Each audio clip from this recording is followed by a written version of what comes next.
और भगवान की कहानी। प्राचीन समय की बात है।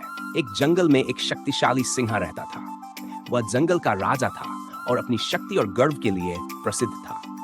वह जंगल के सभी जानवरों पर शासन करता था और अपने बल के कारण हर किसी से भयभीत था। सिंह को लगता था कि उसकी बराबरी कोई नहीं कर सकता और वह खुद को संसार का सबसे शक्तिशाली प्राणी मानता था।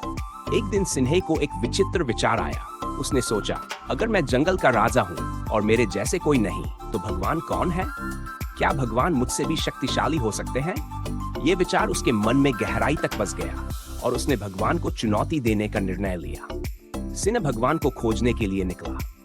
कई दिनों तक जंगल, पहाड़ और नदियों को पार करते हुए सिंह ने हर जगह भगवान की खोज की, लेकिन वह नहीं मिले। एक दिन जब सिंह बहुत थक चुका था, उसे एक साधु ध्यान में बैठे दिखाई दिए। सिंह ने उनके पास जाकर पूछा, हे साधु, क्या आप मुझे बता सकते हैं कि भगवान कहाँ है? मैं उन्हें चुनौती देना चाहता हूँ। साधु ने मुस्कुराते हुए कहा, भगवान हर जगह है, तुम उन्हें अपने हृदय में पा सकते हो। सिंह ने हंसते हुए कहा, मैंने जंगलों, पहाड़ों और नदियों को पार किया, लेकिन भगवान कहीं नहीं दिखे। अगर वह इतने शक्तिशाली हैं, तो वह मुझसे मिलने क्यों नहीं आते? साधु ने गंभीरता से जवाब दिया, भगवान अहंकारियों के सामने प्रकट नहीं होते। भगवान प्रेम, समर्पण और विनम्रता के साथ महसूस किए जाते हैं। सिंह को साधु की बातों पर यकीन नहीं हुआ। वह अब और भी दृढ़ निश्चय हो गया कि वह भगवान को हराकर दिखाएगा। तभी अचानक एक अद्भुत प्रकाश चमका और सिंह के सामने भगवान प्रकट हुए।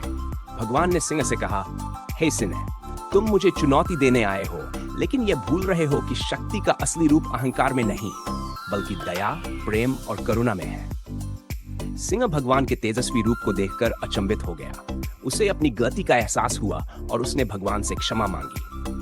भगवान ने सिंह को आशीर्वाद दिया और उसे सिखाया कि सच्ची शक्ति विनम्रता और दूसरों की सेवा में है, न कि अहंकार में। उस दिन से सिंह ने अपना जीवन बदल लिया और वह जंगल का एक न्यायप्रिय और दयालु राजा बन गया।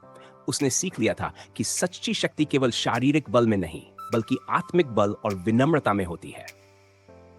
इस कहानी से यह शिक्षा मिलती है कि अहंकार हमें अंधा कर सकता है, लेकिन विनम्रता और सच्ची भक्ति ही हमें जीवन का सही मार्ग दिखाती है।